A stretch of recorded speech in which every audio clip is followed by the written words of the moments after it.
بسم الله الرحمن الرحیم. الحمد لله والصلاة والسلام على رسول الله صلی الله علیه و سلم و علی آله و صحبه اجمعین.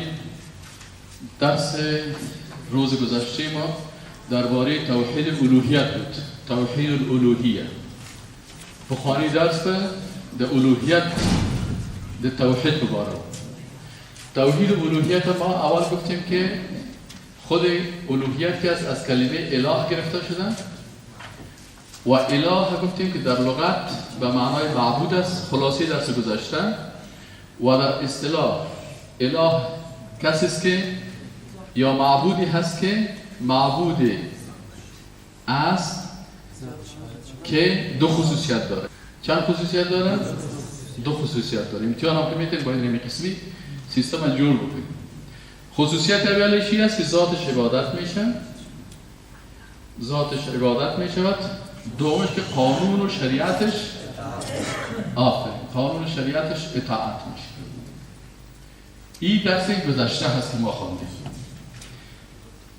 خب امروز توحید الوهیت تعریف نکردیم. این تعریف چی شد؟ اله شد. پس اینجا لا اله الا الله، لا اله الا الله محمد رسول الله. در حدیث و در جملات عادی عربی ادغام و اخفا نمیشه. یگانه که میگه محمد رسول الله غلط است. محمد رسول الله. چرا این قرآن نیست که تو در قرآن شریف چی میکنی؟ ادغام و اخفا میکنی. در آذان هم باید ادغام و اخفا نکنی. اگر باز آیت قرآن هم میخواندی که او در آیت قرآن است، باز او را ادغام اخفا ایگه پاک است اقلاب یا کلش مربوط به قرآن هستند. به خاطر فرق بین قرآن و دیگه چیزا شما باید گپا را نکنی.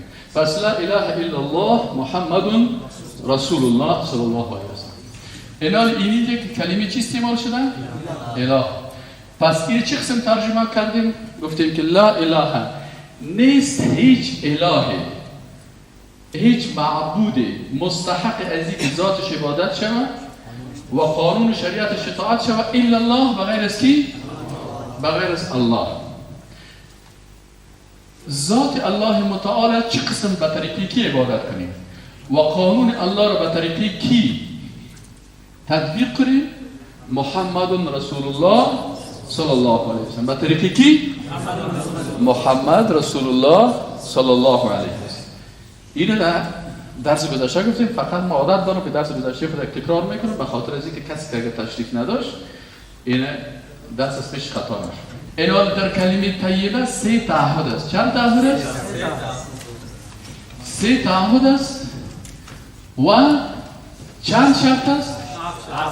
7 شرط است. این شاگردای هوشیار و فهمیده و لایق ما زود یاد بگیرن. سه تعهدش، تعهد اولی است که یا الله بغیر از ذات تو هیچ عبادت به هیچ معبود باطل نمیکنم، به مخلوق نمیکنم. تعهد اول چیست که یا الله هیچ عبادت را بغیر از ذات تو، بغیر از ذات با عظمت به کسی دیگر انجام نمیده. تعهد دوم چی بود که یا الله بغیر از قانون شریعت تو که معبود حق هستی که میگه لا اله الا الله، قانون هیچ کسی را که مخالف شریعت توست قبول و تطبیق نمیکنن.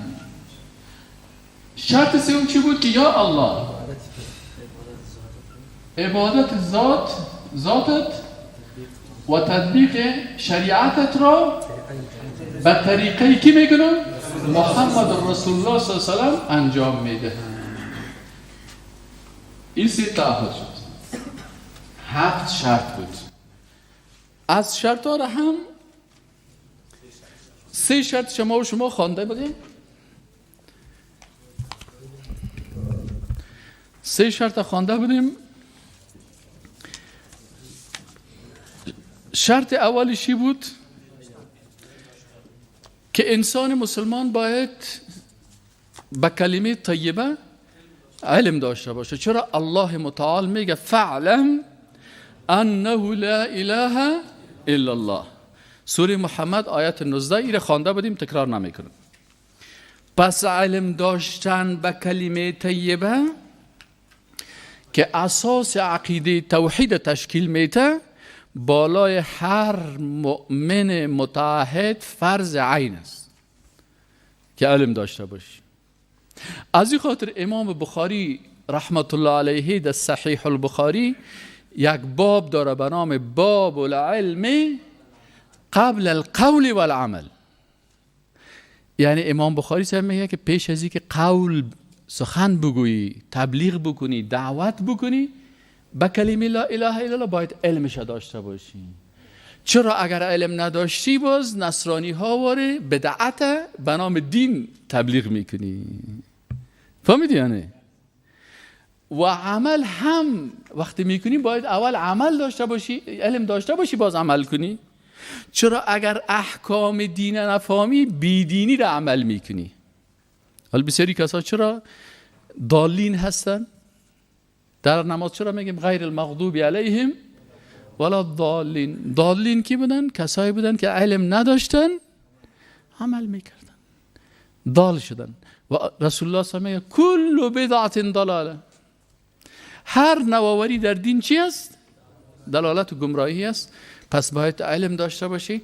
از این خاطر علم لا اله الا الله یعنی علم توحید و علم عقیده توحید بالای هر مرد و زن مسلمان فرض عین است. دلیلش چی است؟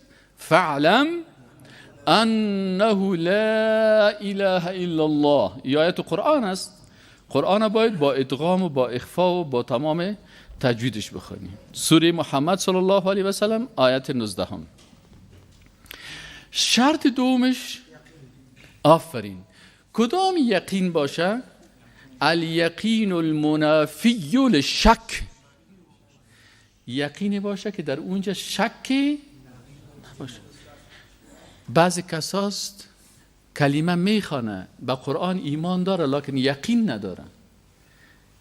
میگه ما اقتصاد قرآن قبول نداریم، ما سیاست قرآن قبول نداریم. و بعضی کسا میگه که ولا یقین قرآن کست، قوانین قرآنی کست، میگه امروز به درد نمیخورن. پس اینجا این انسان ایمان داره لکن یقینی که شک از او از بین ببره نداره. از این خاطر اعرابی ها وقتی که گفتن و قالت الاعراب آمنا قل لم تؤمنوا، برشان بگو که شما ایمان ناوردین، ولکن قولوا ما تسلیم شدیم. شما به حکومت اسلامی وقت تسلیم شده بودن، صحیح نه؟ تسلیم بودن، اما ایمان حقیقی که یقین باید باشه نداشتن. شیر خوانده بودیم. شرط سومش هم خوانده بودیم که قبول است. چه قسم قبول؟ القبول المنافی للرد. تو قبول داشته باشی که هیچ چیزی از قرآن رد نکنی. اینا کسانی که مثلا من آیت قبول ندارم، این آیت به حزب ما تکر میخوره، این آیت مثلا این حدیث در رواج ما نیست، این به مزاج من نیست، این به عقل ما جور نمیه، اینی کس باز این کلمه لا اله الا الله را صحیح نخوانده. این 7 دندان است. کلمه طیبه لا اله الا الله کس این کلید جنت است. اما هر کلید چی داره؟ دندانه داره. خارج گورکدگی هایتا که دو سیفت قلف کردی کلیگه که دندانه داره نداره؟ داره. اینال اگر یک داره دندانه کلی قاری صاحب سوان کنیم هر قدر که زور بزنه او واز نمیشه. از این خاطر بسیاری کسا کلیدش دروازه جنت باز نمیکنه. چرا؟ کلمه میخونه لکن دندانه هایش مشکل داره. شرط سومش چیست که قبول المنافی للرد. انهم كانوا یقینا اینا کسایی بودن مردمای بیدین اذا قیل لهم لا اله الا الله یستکبرون. که چی میکردن؟ تکبر میکردن، رد میکردن. این رو روز خوانده بودیم. شرط چهارمش انقیاد یا تسلیمی هست. انقیاد چی معنی؟ میگه انقیاد المنافی للترک، یعنی تسلیمی که منافی ترک کردن باشه، یعنی با افعال خود چیزی را که لا اله الا الله برش حکم میکنه او را ترک نکنه. چیزی که در قرآن است و سنت است او را ترک نکنه بلکه عمل بکنه. آیات 22 سوره لقمان سپاره 21. ومن يسلم وجهه إلى الله وهو محسن فقد استمسك بالعروة الوثقى وإلى الله عاقبة الأمور. ومن يسلم، ومن و هر کسی که یسلم تسلیم نماید وجهه، اینجا وجه جز ذکر شده اراده کل است، یعنی هر کس تسلیم بکنه تمام اعضای بدن خدا، دست خدا، پای خدا، چشم خدا، روی خدا، عقل خدا، قلب خدا، مزاج خدا، کلش به کی تسلیم بکنه؟ الی الله، به الله متعال تسلیم بکنه. و هو محسن، در حالی که انسان نیکوکار است، کارهای خوب میکنه. اینی انسان هست که فقط استمسک بالعروة الوثقى، که اینیست که حقیقتا تمسک ورزیده بر ریسمان محکم. و ریسمان محکم چی است؟ کتاب الله و سنت رسول الله صلی الله علیه وسلم. اینی شخص است که حقیقتا به وحی الهی تمسک ورزیده، حقیقتا چنگ زده و حقیقتا ایره گرفته و تطبیق کرده.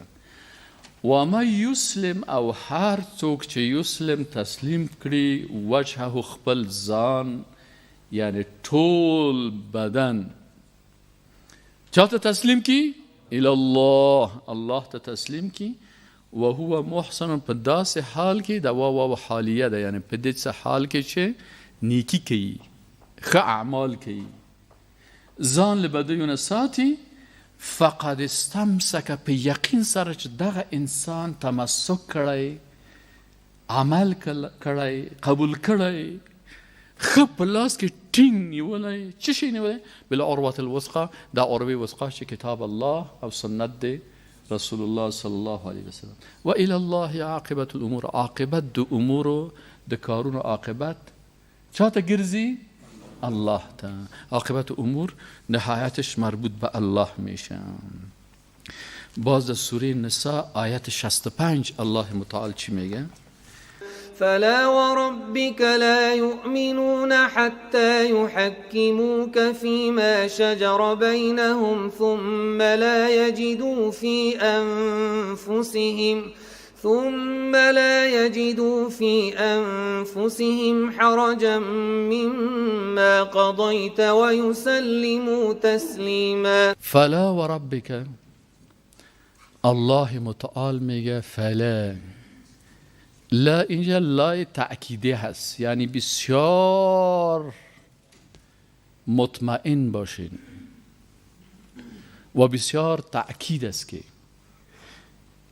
با بسیار تأکید الله متعال چی میگه؟ و ربک، و قسم است، و قسم است میگه و ربک، و قسم است به رب تو.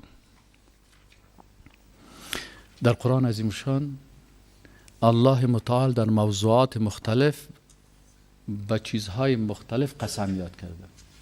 مثلا به تین گفته و تین، قسم است به تین، انجیر. و زیتون، قسم است به زیتون. و العصر، قسم است به عصر. لکن چون اینجا مسئله اعتقادی بسیار قوی است، الله متعال قسم یاد میکنه به ذات ذوالجلال خود، که اینجا شما در مسائل اعتقادی به تفاوت نباشین. وقتی کلمه میخوانی باید به این کلمه و احکام این کلمه عبادت فقط به الله بکنی و شریعت فقط از الله را بپذیری. الله میگه فلا و ربک، قسم است به پروردگارت ای رسول الله صلی الله علیه و سلم، لا یؤمنون، این مردم مؤمن گفته نمیشن. ایمان ناوردن، نمیارن. تا چه وقت؟ حتی یحکموک فیما شجر بینهم، تا وقتی که در اختلافات خود، چی اختلافات اعتقادی باشه، در عبادات اختلاف داشته باشن، در مسائل اجتماعی، در مسائل اخلاقی، در مسائل سیاسی، در مسائل اقتصادی، مالی، عسکری، نظامی، دعوتی، 12 قسم نظام که است، الله میگه تا وقت اینا ایمان نمی آورند که وقتی در این مسائل اختلاف کردن تو را حکم قرار ندن، تو را داور قرار ندن. ما اختلاف داریم، اختلاف خدا چه قسم حل کنیم؟ بین رجوع میکنیم به کتاب الله و سنت رسول الله. اگر کس ایره قبول نکرد، الله متعال میگه قسم از بذات ذوالجلال مکی مسلمان نیست، مؤمن نیست مؤمن. خب یک نفر آمد فیصله را قبول کرد، الله میگه هنوز مؤمن نیست.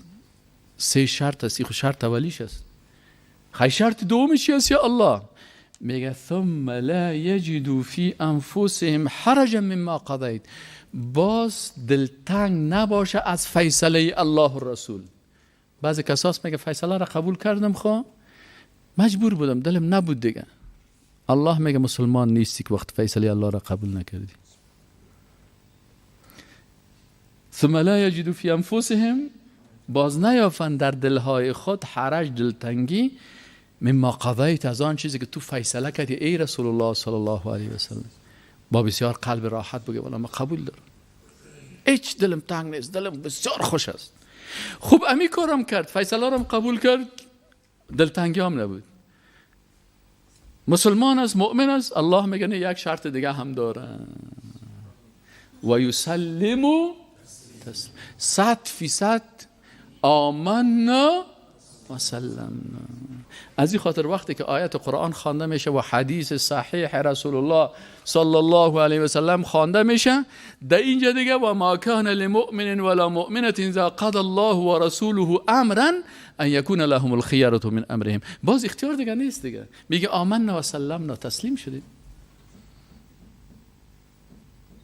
اینی رو میگن شرط کلمه طیبه که انقیاد و چی است؟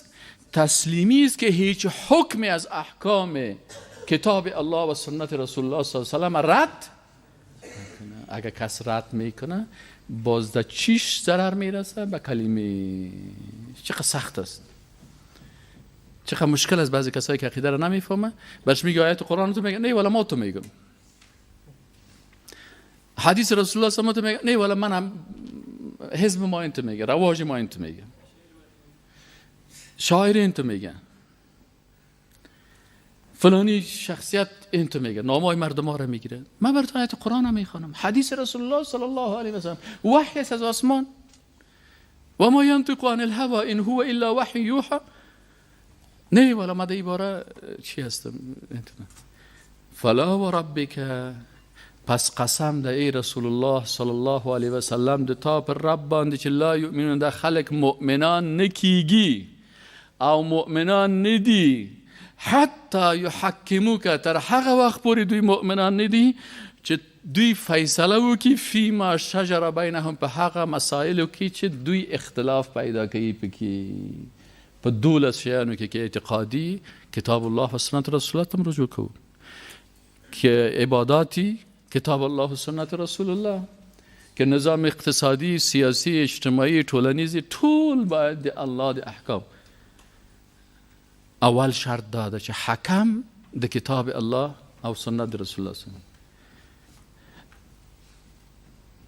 کفایت کیدی وای نه، ثم لا یجدوا فی انفسهم حرجا مما قضیت، بیا هغه قضاوت چې رسول الله صلی الله علیه و سلم موافق د وحی د کتاب الله و سنت رسول الله صلی الله علیه وسلم کړی، وحی جلی و وحی خفی په موافقت رسول الله صلی الله علیه وسلم قضاوت کړی، بیا دې کې په زړه کې تنګی نی، خفګان نی، خفګان نی، دم کفایت کوي. نه یو بل شرط هم لري، هغه څه ده؟ و یسلموا تسلیما.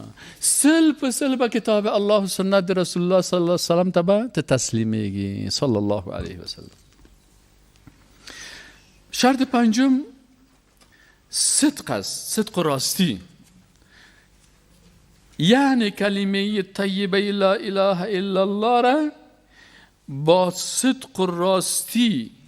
او تو صدقه که از صدق المنافی للکذب، تو تصدیق بکنی که هیچ چیزی از او را تکذیب نکنی. آله مثلا بعضی کسا والا شما سختی ها را میبینین، این بندی شدین. شما اگه بندای خوبی الله میبودین چرا بندی شدین؟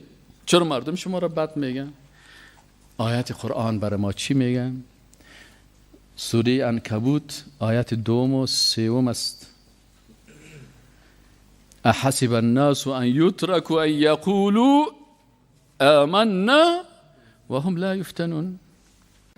الف لام میم احسب الناس ان یترکوا ان یقولوا آمنا وهم لا یفتنون ولقد فتنا الذين من قبلهم فليعلمن الله الذين صدقوا وليعلمن الكاذبين أم حسب الذين يعملون السيئات أن يسبقونا ساء ما يحكمون. الف لام میم احسب الناس، آیا گمان میکنه مردم ان یترکو، این که ترک شوند، ان یقولوا آمنا، ای که بگوین ما ایمان آوردیم، و هم لا یفتنون، در حالی که اونا امتحان و آزمایش نشن، فتنه ها و سختی ها سر از اینا نبین. الله متعال میگه ولقد فتن الذین من قبلهم، یقینا که ما امتحان کردیم کسایی که قبل از اینا بودن. چرا یا الله امتحان میکنی؟ چرا این سختی ها را سر بنده هایت میاری؟ فلیعلمن الله، تا که معلوم کند الله متعال. الله عالم الغیب است، از قلب کلگی با خبر است، لکن بر مردم معلوم کنه. کی معلوم کنه؟ الذین صدقوا، کسایی که راست میگن. ولیعلمن الکاذبین، و معلوم بکنه مردمای دروغگو را.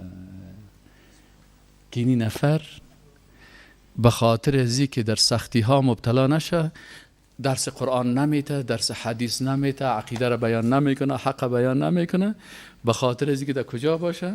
سر کلمه لا اله الا الله تجارت میکنه.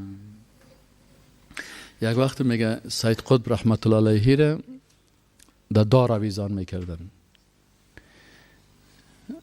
به خاطر ازی که جمال عبدالناصر که بود یک رئیس جمهور طاغوت بود، یک کافر بود، یک مرتد بود، یک کمونیست بود، یک قوم پرست بود. قانونی که او ساخته بود ضد شریعت الله بود. علامه سید قطب در مقابلش خیست و گفت که تو یک طاغوت هستی، جنایتکار هستی، قانون ضد شریعت الله هست. ایره برد در زندان و بندیش کرد و بالاخره قاضیایی که اومون مردار شدن رفتن، سید قطب هم رفت، کلگی میره، جمال ناصر هم رفت، و قاضیایی که فیصله کردن در حق از اونا هم رفتن، لکن کلشان در روز قیامت در مقابل الله استاد میشن، محاسبه میشن، محاکمه میشن.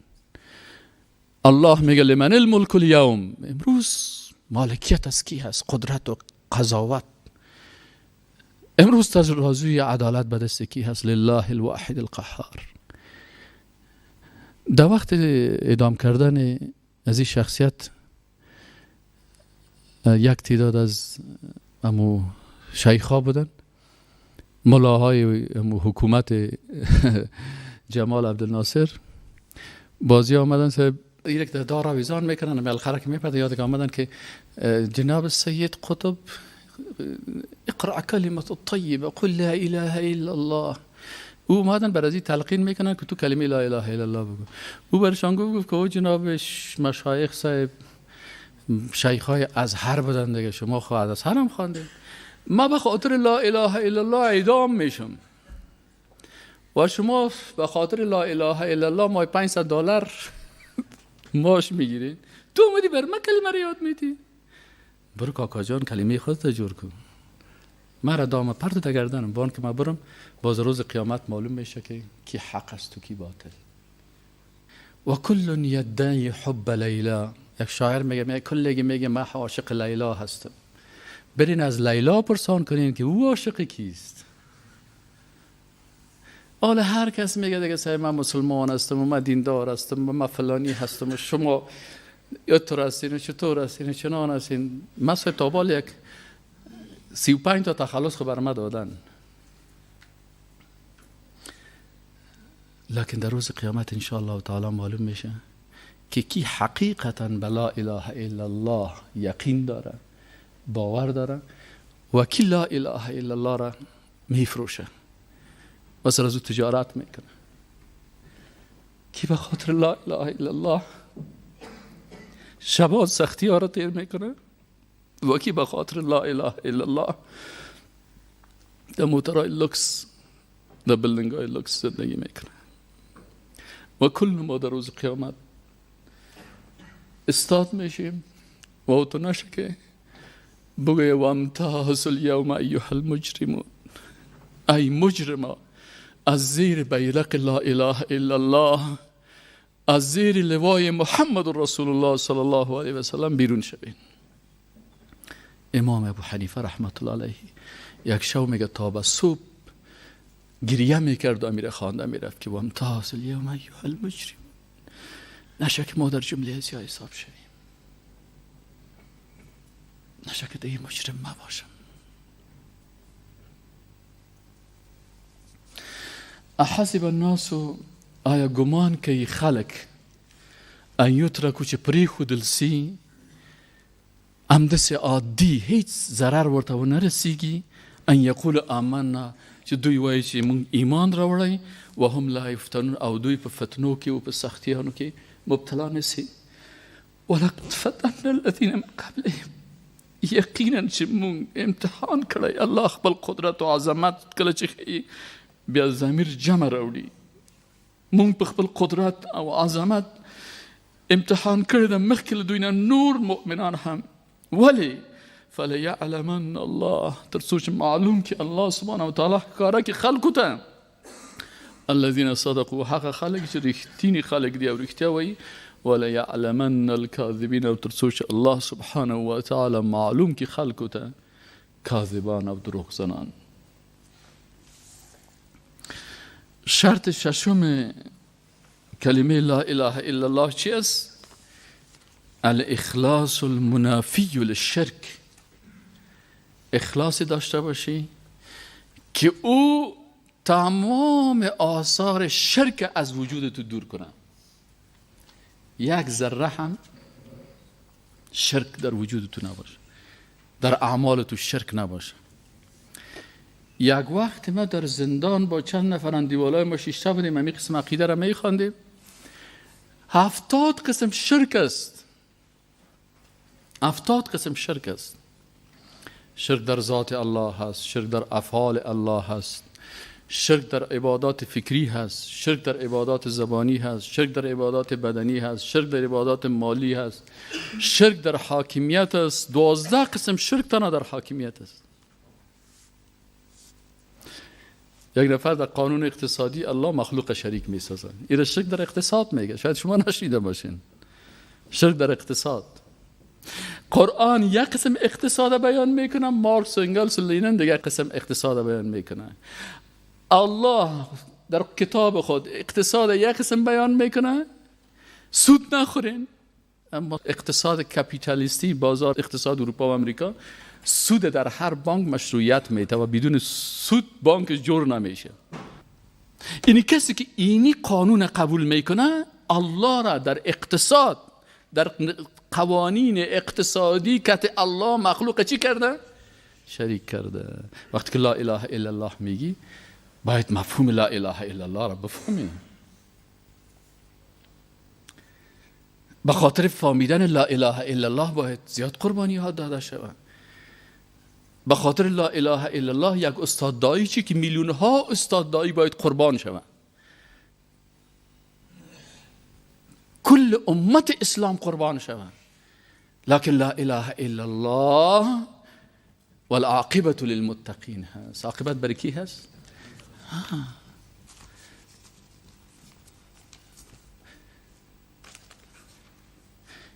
لا يستوي اصحاب النار و اصحاب الجنه. اصحاب النار صاحبان دوزخ. چرا یاد اصحاب النار میگه صاحبای دوزخ؟ یعنی میگه یا تو دوزخ جای میره مثل که میری خریده باشه. اصحاب النار و اصحاب الجنه هل ادلكم على تجارة تنجيكم من عذاب الیم. تجارت است. جنت هم یک تجارت است. به امرای کی شد تجارت است؟ به امرای خالق متعال. اصحاب الجنة هم الفائزون. اینا کامیابای حقیقی هستن. لو انزلنا هذا القرآن، الله متعال میگه اگر ما نازل میکردیم این قرآن را علی جبل بالای کو لرأیته خاشعا متصدعا من خشیت الله، اینمی کو با این بزرگی خود خشوع میکرد، سرش خم میبود، صدا چی را میگه سردرد و گنگس میبود از ترس الله. شما را چی بلا زده که از خواندن قرآن و آیات قرآن متأثر نمیشین؟ اینی رو باید انسان مسلمان چی داشته باشه؟ الاخلاص المنافی للشرک. در یک آیت قرآن الله متعال از زبان شیطان برای ما و شما بیان میکنه که شیطان کی رو فریب میده؟ کسی که اخلاص نداشته باشه. در سوره صاد آیت 82 و 83 قال فبعزتك لأغوينهم أجمعين إلا عبادك منهم المخلصين. اذ قال ربك للملائكه، وقتی که رب تو گفت برای ملائکه اینی خالق بشرا من طین، آیت 71. اذ قال، وقتی که گفت رب تو للملائکه برای ملائکه اینی خالق بشرا من طین، یقینا که من خلق کننده هستم بشر را از چی؟ از گل. فاذا سویته، وقتی که من این خوب مساوی کردم، تمام اعضای بدنش جور شد، و نفخت فیه من روحی، و در بین ازی دماندم روح. این گفتیم که اضافت چی است؟ تشریفی. این به خاطر عزت انسان ها گفته، یعنی نفخت فیه روحا مخلوقا من مخلوقاتی ولکنه معزز مکرم عند الله لاضافته الى الله سبحانه و تعالی. وقتی که من در این دماندم روح را، روحی که مخلوق است از جمله مخلوقات و بسیار با عزت است، با شرف است، با کرامت است، به خاطر که نسبتش دادم به خود. سیزده؟ وقتی که این روح با عزت که مخلوق ما هست در وجود انسان دماندم، فقعوا له ساجدین، باز شما چی شوین؟ بر ازی سجده بکنین. در امتهای قبلی تا امت عیسی علیه السلام دو قسم سجده بود. یکی سجده احترام بود. سجده احترامی بود که مثلا یک نفر میره سر خدا بر یک کس خم میکرد، فهمیدیم؟ این سجده احترام میگفتن، به بزرگا میکردن. و یکی سجده عبادت بود که فقط برای الله میشد. الله متعال بر ملائکه گفت که برای آدم علیه السلام سجده چی بکنن؟ احترام بکنین. اینی سجده احترام در شریعت رسول الله صلی الله علیه و سلم منسوخ شد. یک سجده مانده که سجده عبادت است. ما سجده احترام نداریم. چرا رسول الله صلی الله علیه و سلم میگه اگر سجده احترام وجود می داشت، ما برای خانم ها میگفتم برای شوهرای خود به خاطر احترامشان برایشان چی بکنن؟ سجده بکنن. اما حق نداره خانم ها برای شوهر خود سجده بکنن. چرا؟ در شریعت رسول الله صلی الله علیه و سلم سجده احترام نیست. فهمیدین نه؟ خب این سجده احترام به امر الله بود. که امر الله هست که سجده احترام نکنیم، نمیکنیم. چرا که ما تسلیم چی هستیم؟ امر الله هستیم. میگه الله متعال میگه بر از اینا گفتم که شما سجده احترام بکنین. فسجد الملائکه، ملائکه سجده کردن. چند تایشان؟ الله متعال میگه کلشان. جدا جدا سجده میکنن، میگن نه اجمعون یک دفعی. تو نشد یک گروپشان یک دفعه سجده کردن، نه کلشان یک دفعه سجده کردن. در بین ملائکه یک نفر بسیار خود از جن بود و کان من الجن، ابلیس از جن بود. این قدر عبادت میکرد و خود بسیار شیخ میگرفت که آمده بود قرار در صف ملائکه در آمده بود. میگفت که ملائکه عبادت میکنن، ما میکنم. بسیاری کسا هستن که ادعا میکنن که ما بسیار آدم خوب هستم. باز میگه فی یوم الامتحان یکرم المرء او یهان، در روز امتحان باز انسان یا عزت میشه یا توهین میشه. آل روز امتحان که آمد ملائکه کلشان فسجد الملائکه کلهم اجمعون الا ابلیس. ابلیس سجده نکرد. الله میگه چرا سجده نکرد؟ میگه استکبره، این تکبر کرد. الله متعال میگه و کان من الکافرین، در علم غیب الله ای معلوم بود که کافر است، لکن کفرش چه وقت اشکار شد؟ بعد از امتحان. بسیاری کسا قلبش با الله نیست. الله از این روز نگاه کنه، ظاهر مردم برش احترام میکنن، دست شماش میکنن، پای شماش میکنن، در شانهای خود بالایش میکنن، بسیار احترامش میکنن. بر از این پیسه میتکیری بگی به خاطر اسلام مصرف کو، بر یتیمای مسلمان مصرف کو، بر از این مصرف کو، بر از این مصرف کو. لکن این چالاک است، در ظاهر خود بسیار خوب میگیره، باز در پت کده و ایزان که جلوه بر محراب و منبر میکنن، بازی چی میشه؟ باز این وقتی که پیسه را به نام یتیم و فقیر و مسکین و بیچاره و غریب و مجاهد و اولاد مجاهد و بیوی مجاهد و به نام ازیا میگیره، بازی رو چی میکنه؟ در صیفک خود قلف میکنه، قصر جور میکنه، فلانی جور میکنه از مال ازیا. الله از قلبش با خبر است یا نیست؟ میفهمه که بسیار دروغگوی است، سر دین تجارت میکنه. یک عالم است میگه من وقتی که دعوت دین میکنم اگر برقصم پیسه بگیرم برام شرف داره از این که در تبلیغ دین الله ما پیسه بگیرم و سر از این تجارت بکنم. دادی از مکه در بازو وقت رقاصه خوب است و در رقص خود پیسه میگیره و این سر دین فروشی پیسه میگیره. باز الله خو مشناسش، باز الله که یک دفعه جزا دادش مثل ابلیس وارو جزا میتیش بیخی همون نعمت ایمان از پیشش میگیره. 20 سال پیش ماشاءالله، امروز غضب الله. این قسم است. احتیاط کنین. بعضی کسا در جوانی خود بسیار خوب دیندار می باشن، جوان است، احساساتش بسیار قوی است، در دین برو مشکلات نداره، جنجال نداره، تو خوب با تقوا و با دیانت و با ایمان یک کمه که ریشکش سفید شد و مؤسسات برش پیشنهاد داد و اپلیکیشنکایش قبول کرد و باز برش چیز داد، باز ماشکای دبل و دلاری و تو را برش پیدا شد، باز که سائل میکنی که چطور هستی حضرت چیز؟ در یک مؤسسه چه شد ریشت؟ ریشم را مؤسسه ریش خور. چرا کافر؟ ولن ترضى عنك اليهود ولا النصارى حتی تتبع ملتهم. اول ملتشان ریشکلی است. اول که در مؤسسه بره به خاطر که راضی اول باید چی کنه؟ باید ریشک خدا چی کنه؟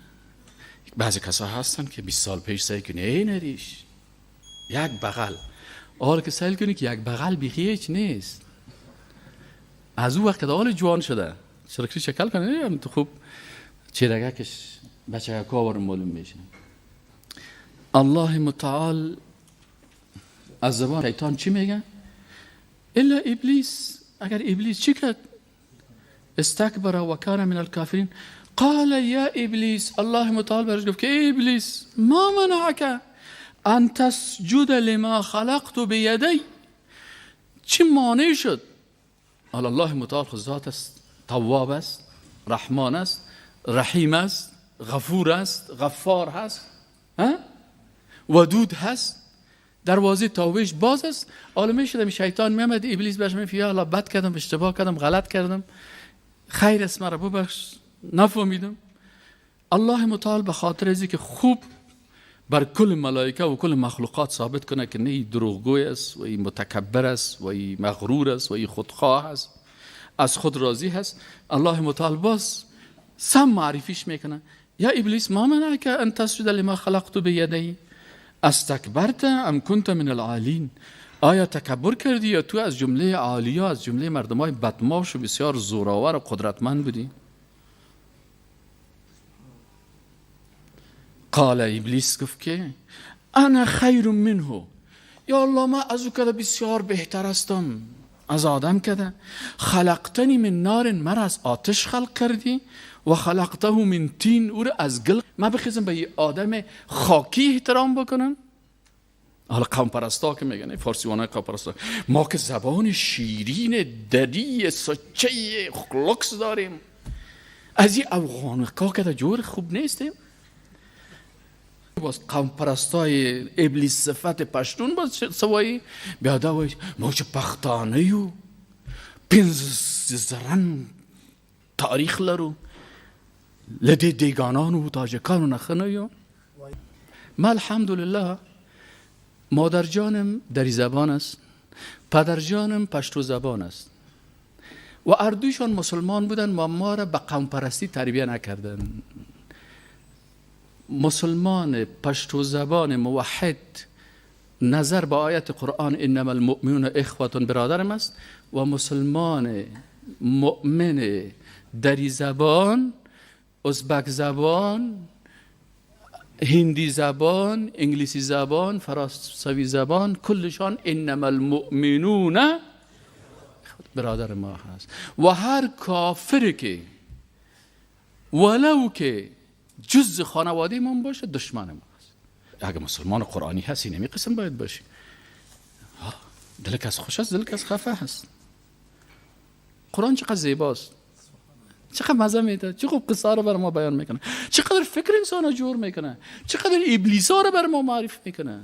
آدم علیه السلام یک ابلیس داشت، ما ابالسه داریم هزارای ابلیس. هر تلویزیون رو ببینی یک ابلیس است. این رئیسای تلویزیونایی که تمام روز ساز و موسیقی و فیلم و یا رو نشر میکنن، هر کدامش ابلیس است. به هزاران نفر میره، 3000 بعض فیلم ها و سریال ها را 50,000 $1,00,000 میخرن به خاطر فتنه و فساد، به خاطر که جوان ها را از قرآن منحرف بسازن، از سنت رسول الله صلی الله علیه و سلم منحرف بسازن. ابلیس نه؟ یک وقت من خواندم، چی را خواندم؟ در یک راه میرفتم که یک جای یک کاغذ افتاده بود، نوشته بود که نامه ابلیس به الله متعال. من این ورقه برداشتم، یک کسی یک چیز نوشته بود که یا الله من ابلیس هستم، با آدم سجده نکردم، به احترامی کردم، به یک به احترامی لعنت شدم، از عذاب تو گرفتار شدم. این انسان هایی که استادای ما در ابلیسگری هستند، اینا رو هم لعنت کو،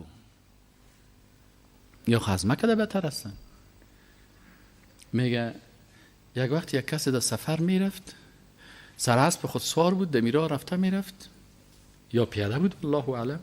صاحب قامت مردم یا دست میرفتن یا پیاده میرفتن. میگه خیلی روان بود، درا میره از یک قریه به قریه دیگه، 1-2-3 روز فاصله داره، از یک قریه به قریه دیگه میرن. این نفر مسلمان سمت درا میره، میبینه که یک کس دیگه میه پیشش. کجا میری وطن داره شیر؟ میگه والا میرم که این قریه دیگه. ممکنت برم؟ او میگه درست است، خدا معرفی کو کی هستی؟ میگه من ابلیس.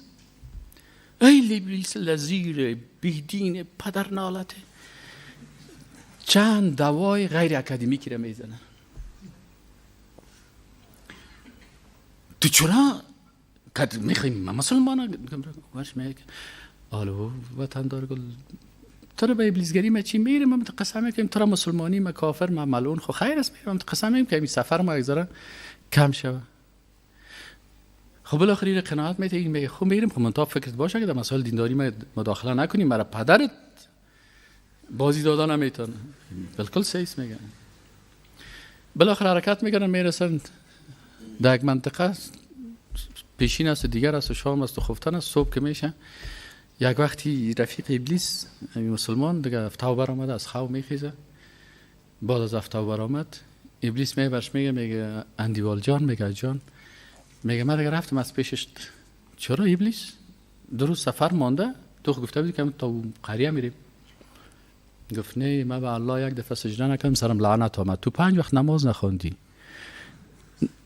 دیروز پیشین نماز نخوندی، یک دفعه لعنت الله سرت نازل شد، دیگر باز نخوندی باز لعنت الله سرت آمد، دیگر باز لعنت الله، شام باز لعنت الله، خفتن باز لعنت الله، صبح باز لعنت الله. ات نشه کدام لعنته که تو در کلمه بفته. از این خاطر که تو مده یک را نمیرم. فهمیدی؟ شیطان که رانده شد به جز یک خطا نکرد، خود را برای سجده آدم رضا نکرد.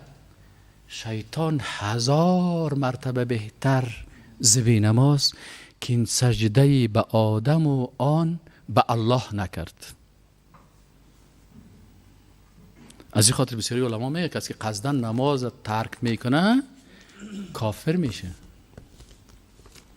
صحابه، بعضی صحابه روایت کردن میگه در عصر صحابه در هیچ گناه کبیره کس را تکفیر نمیکردن به غیر از نماز.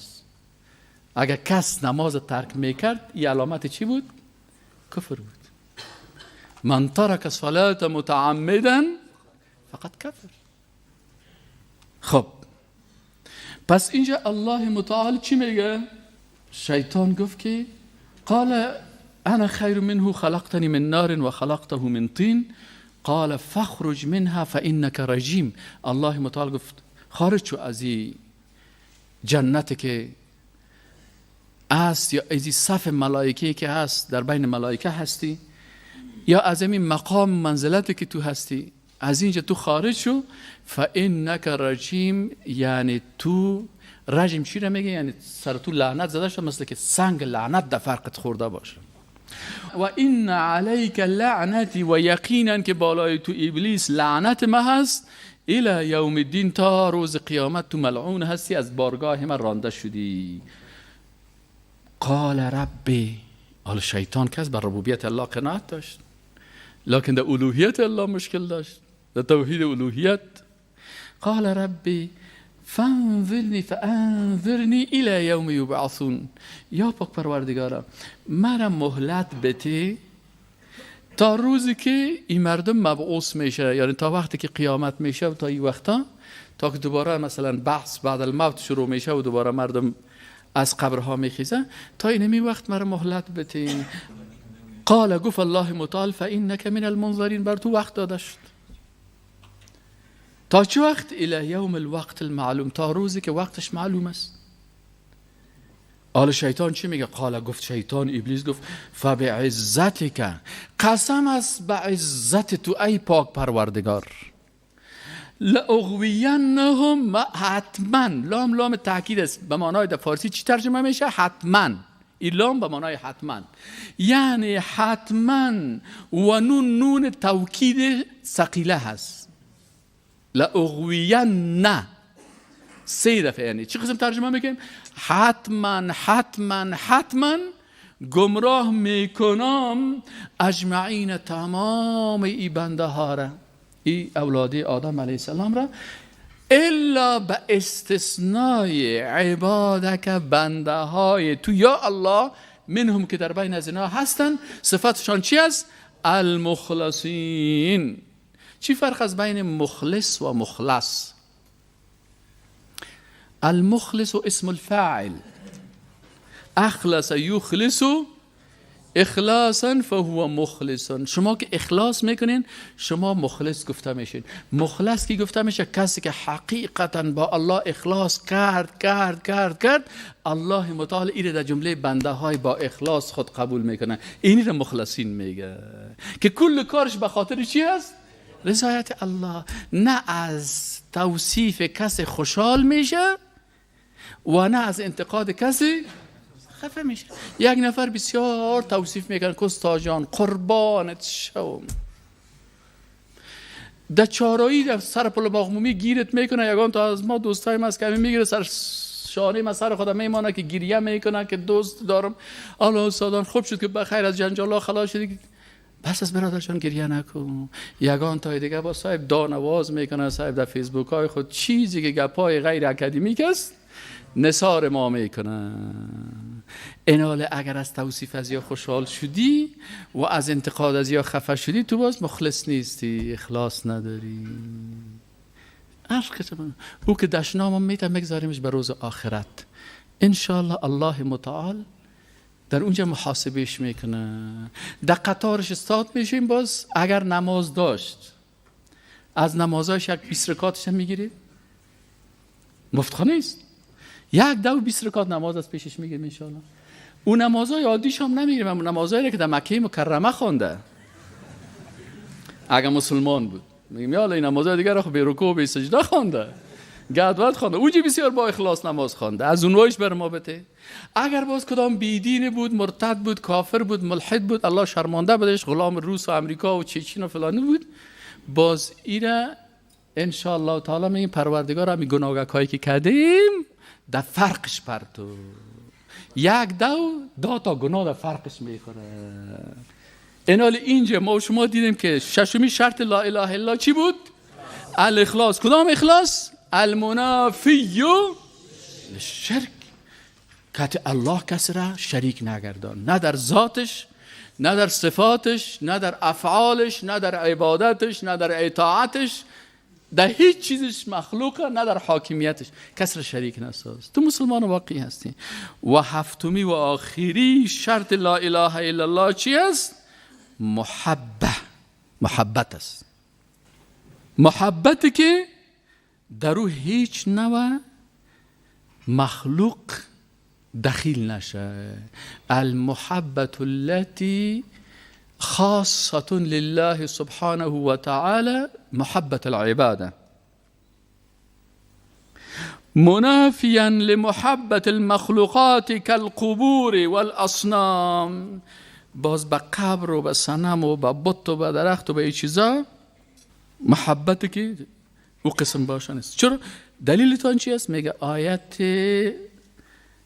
سوره بقره آیت 165 ومن الناس من يتخذ من دون الله أندادا يحبونهم كحب الله والذين آمنوا أشد حبا لله ولو يرى الذين ظلموا إذ يرون العذاب أن القوة لله جميعا وأن الله شديد العذاب. و من الناس و بعضی از مردم من کسانی هستند که یتخذ میگیرن من دون الله بغیر از الله متعال اندادن شریکان. بعضی ها بتها را میگیرن، بعضی ها قبرها را میگیرن، بعضی ها بتهای گوشتی را میگیرن، انسانهای زنده را که الله شریک میسازن. متوجه هستیم؟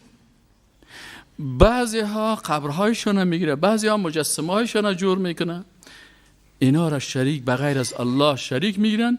باز یحبونهم، امی شریکای الله را باز دوست میداشته باشن.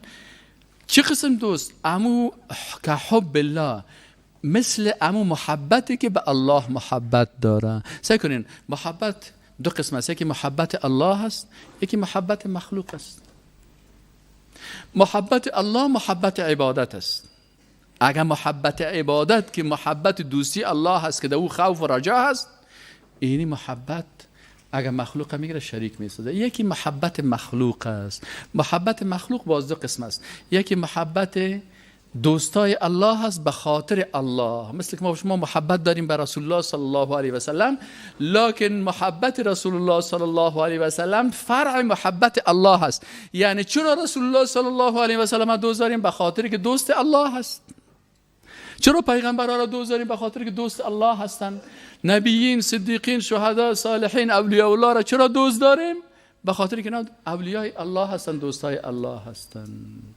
و دوم قسم محبت مخلوق، محبت شفقت و محبت عادی هست، محبت غریزی، مثل که ما و شما مثلا پدر اولاد خود دوست داره، اولاد پدر و مادر خود دوست داره. این محبت عادی هست، عاطفی از غریزی هست. این باز عبادت داخل نیست. این حالا ای که در آیت مبارکه میگه که و من الناس من یتخذ من دون الله اندادا، بعضی کسا هستن که میگیرن به غیر از الله شریکان، یحبونهم، اونا را دوست میداشته باشن، اما تو دوستی میداشته باشن که حب الله، مثل محبتی که محبت عبادت است برای الله انجام داده میشه، اما قسم امرای از اینا محبت میکنن.